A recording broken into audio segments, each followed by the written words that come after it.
Our next speaker is Michael Torti. I met Michael about 2 years ago. He attended one of the symposiums here. He's volunteered in quite a extensive, effective capacity for a surf rider, and he's truly committed to all aspects of good citizenship and environmental citizenship, and cares deeply about this city and the future of this city and the climate. And I think of any student that we've had in this program as a student and kind of as a person often reminds me a lot of myself.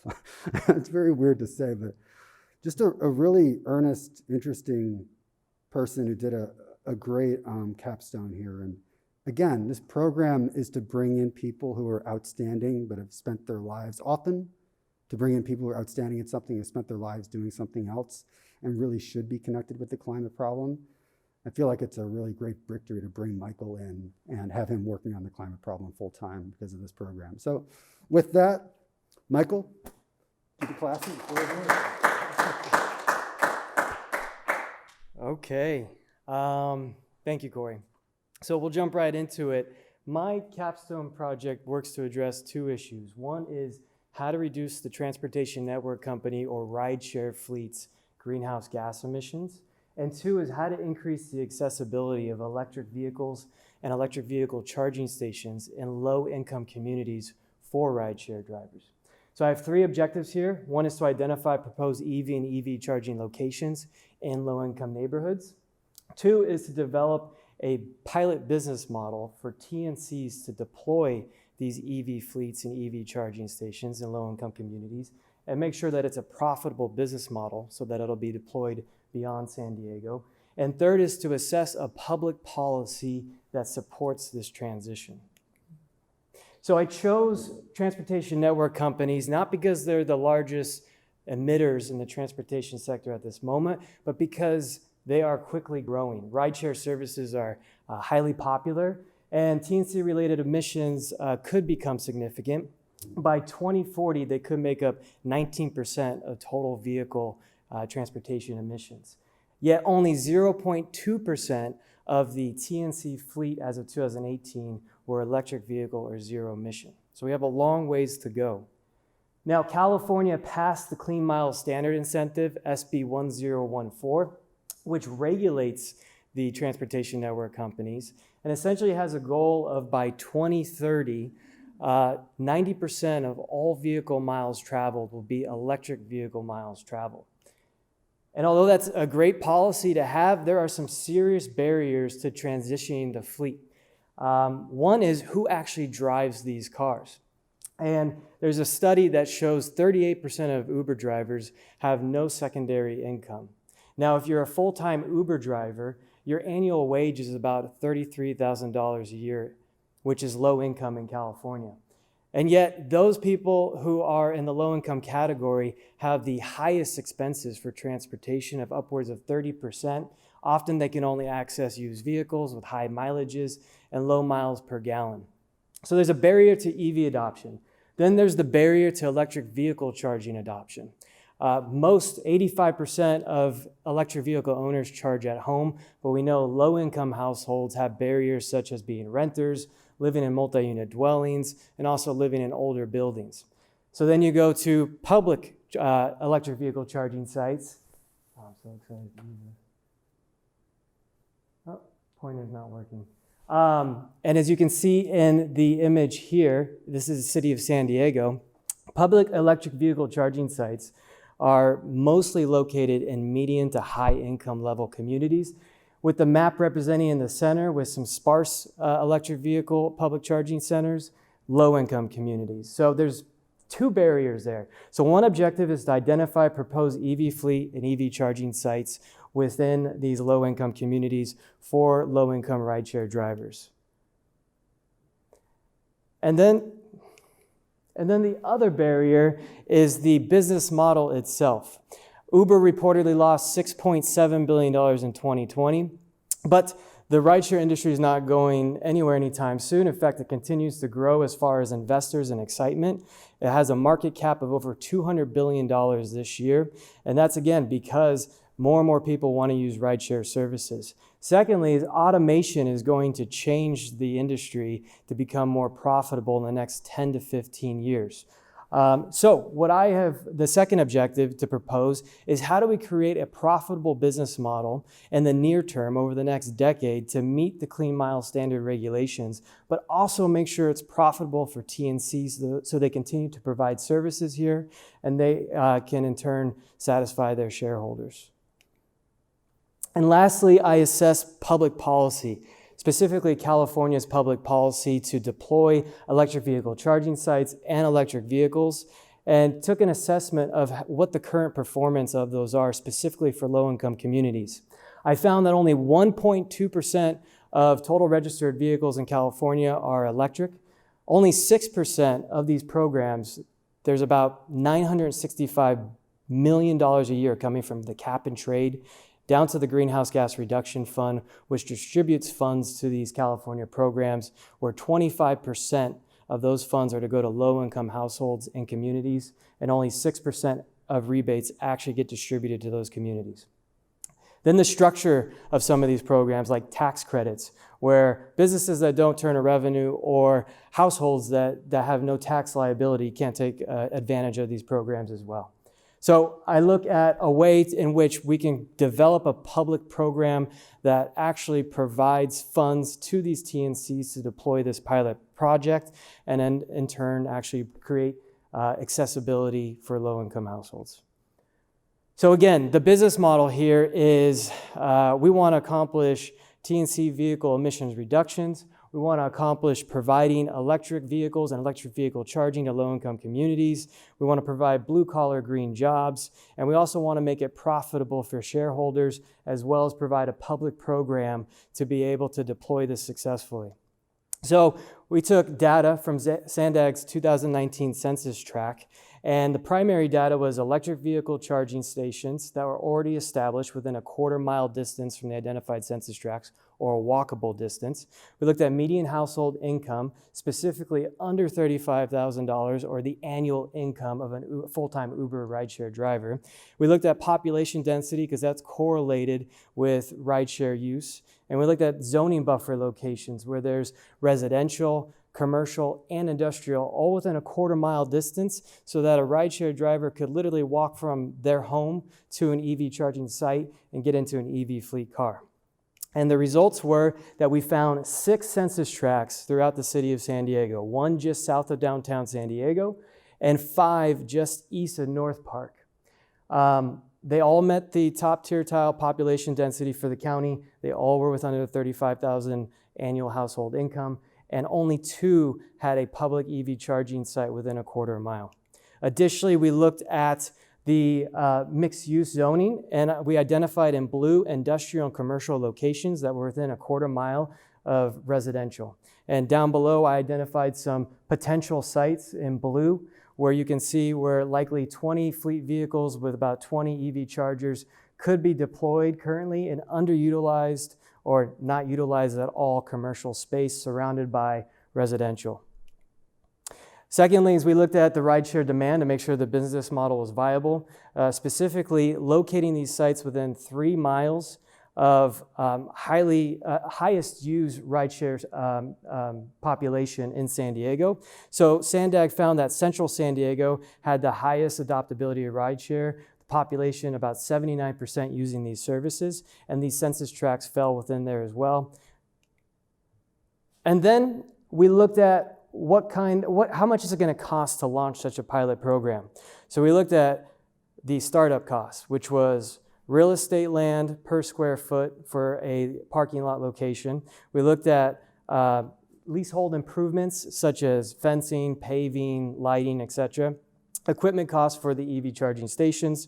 We looked at the vehicle cost as well, and then came up with, and as well as infrastructure costs to connect these charging stations, and came up with $1.3 million. Then we ended up looking at how much is operation cost going to be per year. And we ended up looking at EV maintenance, EV charging stations, staff and overhead for security and IT services as well. We looked at insurances and fees and mortgages as well, and came up with $265,000 a year for 20 fleet vehicles, 20 EV charging stations, a very small pilot program. And the business model was, the profit was in the black. And the reason for this is because of the 100% utilization that we predicted. Because if you provide the TNC vehicles in these low-income communities, you reduce the barrier to being able to drive an electric vehicle for the rideshare drivers themselves. So they don't have any out-of-pocket costs except for recharging the car, essentially. So we counted for 100% utilization, 150 miles traveled based on the battery capacity of the car, and per mile charge of $2.92 to the consumer based on an Uber Black rate. Then what we did was I ended up multiplying that by 365 days. Then I took out what we would pay the driver. On average, Uber pays the driver, or the Uber takes 42% of the fee. And then what we ended up finding was if we multiplied we ended up netting $68,000 per car, times it by the 20, which is the total fleet. And we ended up finding that after our operation expenses, we netted $1.1 million, which likely could increase because there's a willingness to pay for these services. There have been studies that have shown, at least in Europe, that 52% of respondents were willing to pay 15 to 20 cents more per kilometer for a carbon neutral or a zero emission rideshare service. So I advise in this project that if we continue a willingness to pay survey be conducted in San Diego. Lastly, and probably most importantly, is land appreciation. This is for the shareholders and stakeholders and the TNCs themselves to see value in this pilot project. Essentially, it's a real estate project. So we talked about automation briefly, but automation is going to change the structure and availability of public parking spaces, where cities will remove public parking spaces because they'll no longer be required. They'll be infill. So private parking lots that have automated vehicles on site with charging stations, the land itself is going to appreciate significantly. And reports have shown that it will appreciate by about 38%. So this is a sales pitch to the TNCs and the shareholders as well, who will see value long-term in an appreciation of the asset. And then lastly, we came up with a case study of how to go ahead and incentivize the TNCs through public policy to deploy this project. And what we came up with was a targeted funding to benefit the transportation network companies directly and frequently so that they can reduce the increased potential costs that they're going to have in converting their fleet or purchasing a fleet of electric vehicles. So we decided to do a monthly rebate program that was based on the mileage rate and per e-vehicle mile traveled. And the way we came up with the value was we took the social cost of carbon according to the World Bank, which notably is a little higher than what the US says it is. And then we ended up taking how much was 1 ton of carbon transition into gallons of fuel. And then I found the average miles per gallon traveled of the average low-income household's vehicle. And from there, we're able to find the carbon cost per mile of an internal combustion engine vehicle from a low-income household. And the value here is we're removing that from vehicle miles traveled, so we're removing that externality cost. That value then will be passed on to the TNC companies in the form of a rebate. And what we ended up finding was with 150 miles traveled per day times 30, it came out to $58.50 per vehicle, which is extremely low. And I don't know if it's a big sales point to them, but it's a good model in showing the government the value of removing these vehicles and then finding ways to increase that rebate itself. And that's my capstone project. I want to thank Corey Gabriel. He helped me a lot. I want to thank Andrew Nugent, who helped us with the GIS map as well, and a number of other people that I've listed up there, and thank my cohort. That's it.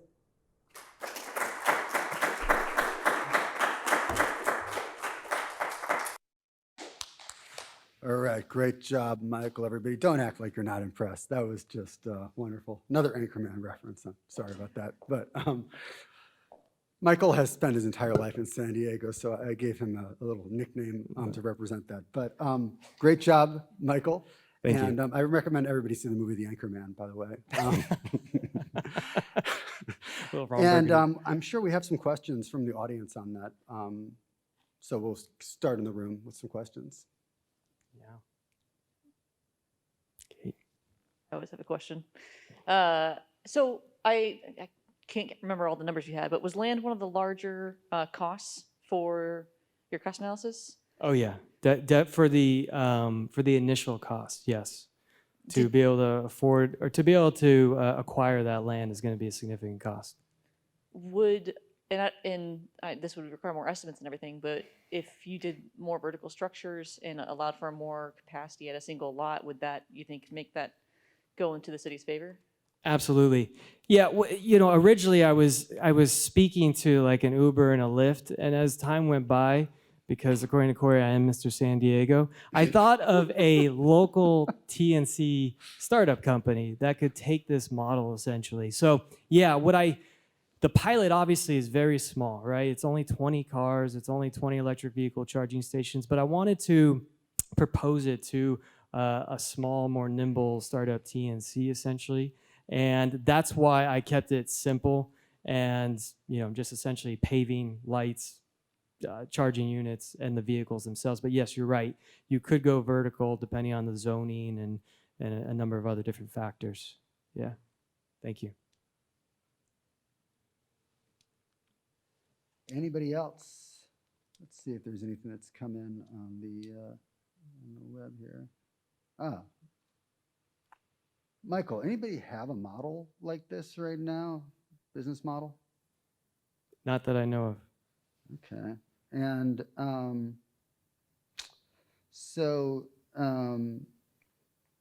anybody else in the room? Anybody? Let me see if there's something on YouTube here that I'm missing. I think Chrissy has a question. We do have a comment here, Mike for president, but I'd settle for Secretary of Excellent. Transportation. I don't necessarily agree with that, but. Great job, Michael. Do you happen to know if there might be like any pushback from homeowners, like if they were going to be like buying out these areas for the lots? Yeah, that's why we considered the locations to be mixed zoning currently of residential, commercial, and industrial. So I think of it as there's already available locations within these communities, like I showed you, underutilized or not utilized at all. And I think of it as an actual improvement to the neighborhood. We're going to actually beautify it. We're going to actually have electric vehicles accessible to this community, where right now it's just either a vacant lot or it's industrial use, which is, essentially emitting carbon and harming the local residents. So I didn't foresee there being any pushback, but I don't know. You never know. Somebody may have a different perspective. Michael, does this still all apply when self-driving cars become normalized and Uber, quote, fires all their drivers to start taking in the profits? Yeah, well, yes, automation is going to change the way we get around significantly, right? And I did not factor in that likely there won't be rideshare drivers in the future, maybe 10, 15, 20 years out. But that's what I was trying to solve for the next decade. And that's why I built out a fleet model where there's no requirement of these low-income rideshare drivers to spend a significant amount of money out of pocket to access these electric vehicles. What I did was I want to incentivize the TNCs themselves to provide the vehicles. So there won't be, hopefully, any debt from these rideshare drivers. And long term, they'll likely have to pivot. But in the meanwhile, it's low barrier to accessing these cars. All right.